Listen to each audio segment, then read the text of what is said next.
So, welcome to my podcast. Thank you for having me. This is my sister, guys. Hello. She's also a Bonilla, so I can't say I'm the only Bonilla in the podcast. But all right, so the podcast I wanted to be about 3 topics. Okay. And they all start with R's. So this is the Brr podcast. Okay. Crickets.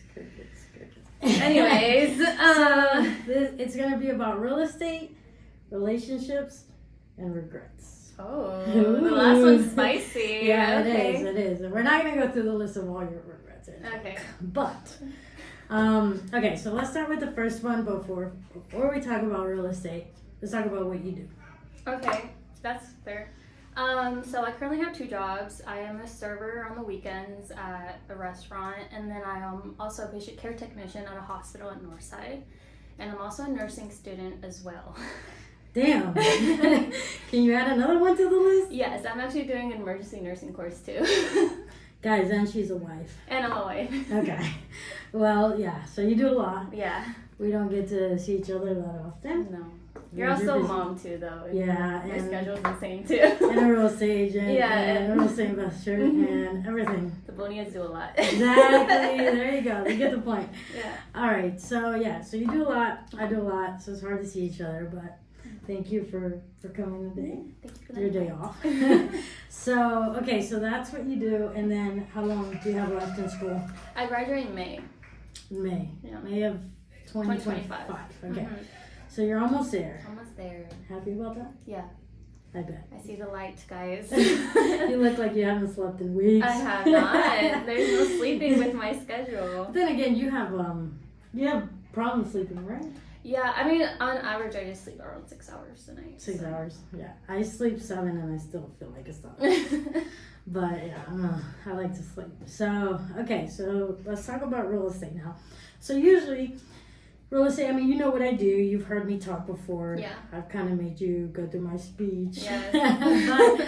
But usually when people come on the podcast, I just kind of want to ask the question as far as what do you feel like real estate? And this is actually kind of cool because we're sort of in different generations, right? I'm 7 years older than you. Mm-hmm. So you're 25? Mm-hmm. 25. So what does a 25-year-old think about real estate these days?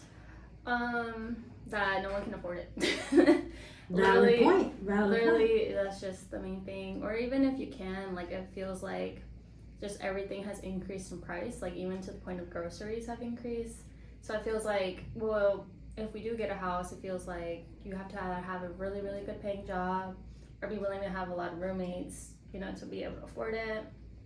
Things like that. But. Yeah, I agree. I agree on that point, especially because you're right. Like the income, it's all based on income, right? Yeah. Like how much can you afford and to live comfortably. Mm-hmm. And right now, there's not a lot of affordability.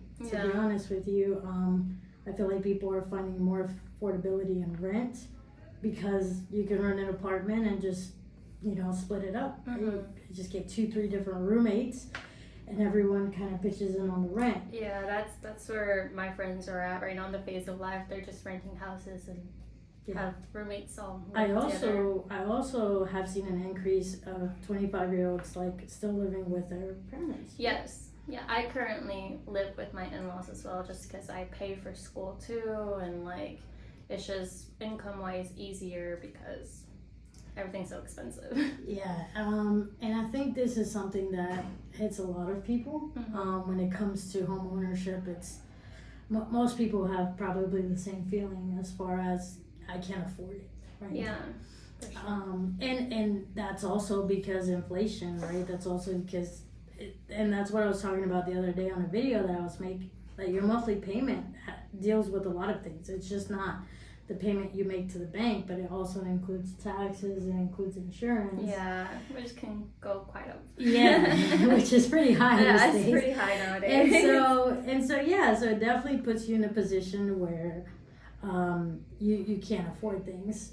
There are some tips and tricks here and there to help with that. Obviously, one of the things is to co-own a property, right? Mm-hmm. So you can buy a property with someone else, like you can buy a property with your in-laws or buy a property with your spouse, and obviously the two incomes will come together and help to make that payment, especially as rents start going up, right? Because if you still have a rent payment that's pretty low, you probably not really care, right? If you rent for a bit longer. But if you do have a rent payment that's high and it's actually going up and up and up, you kind of get to a point where like, okay, what other options? Yeah, that's what's been pretty much happening everywhere. Like your rent was what it was, like, oh, we can pay, no problem. And then like when you renew or whatever, it's like $300-$400 more. Yeah. So, and it probably, I mean, that's a trend that's probably going to continue. And houses are a trend too, right? Eventually, hopefully, they'll get to a point where, you know, they start to become more affordable, especially like if interest rates go down, things of that nature. So we're hopeful for the future, but right now, definitely that your generation is more of a, you know, live with family, still renting kind of. Yeah, for sure. But I also feel like it kind of has to do with like financial literacy too. Like a lot of people just don't know a lot of things or tricks and things like that. And like they don't all have a sister that has over 10 years of experience in finance. That is very true. So financial literacy is definitely a key topic to that. I mean, they don't teach us things in school, right? They should. They should, but they don't. No. They definitely don't. And so it is hard to get the, you know, right education towards those topics. And that's the whole goal with the podcast and for me doing these videos is for other people to hear conversations like this and say, hey, well, you know, I was never taught this. You know, I never knew about this. But social media and, you know, the internet has made it accessible for you to find answers to these topics. And that's the whole point of doing these videos.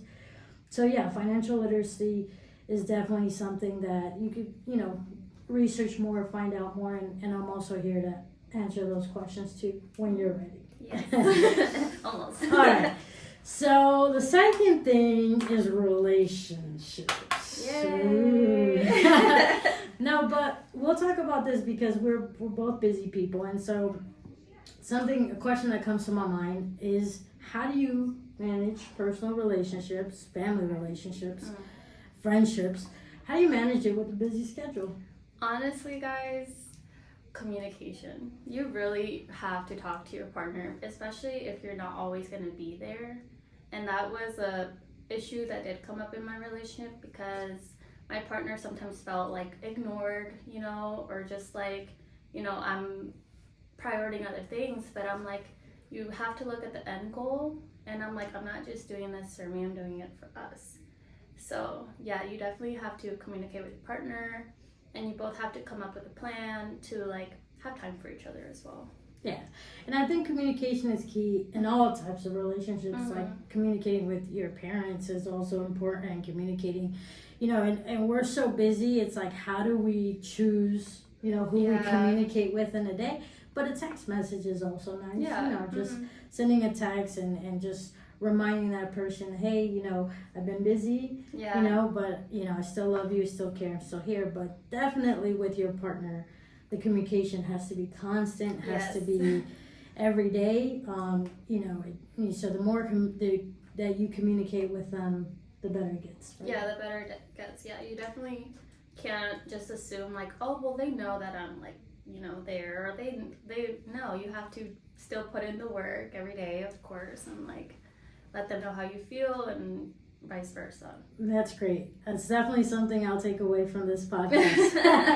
Communicate. Yeah, you definitely have to. Awesome. All right, and the last topic is regrets. I'm going to put a little sound that says boom. You should. Right here in this part. So regrets. So I'll give you an example of one of my regrets. Probably one of the big ones is career-wise, you know, I was in banking for a long time until I got into real estate. And one of the regrets I have is not getting into real estate sooner because it is something that I've, you know, really found passion in and loved. And so it's just that regret saying, you know, I wish I would have found this passion a little bit earlier. But, you know, also banking taught me a lot, and I just have to take, you know, the good with the bad and say, you know, I'm here now. But that would be one regret. So something you could share is something that you feel like maybe you should have done sooner, you didn't, or something that you feel like you shouldn't have done at all, like wasted your time with it and just gone straight into what you're doing now. Like, you know, something you share. Yeah, I mean, it's not something I necessarily regret, but it's something I would for sure never do again. I was a leasing agent for like 6 months, and I hated it so badly.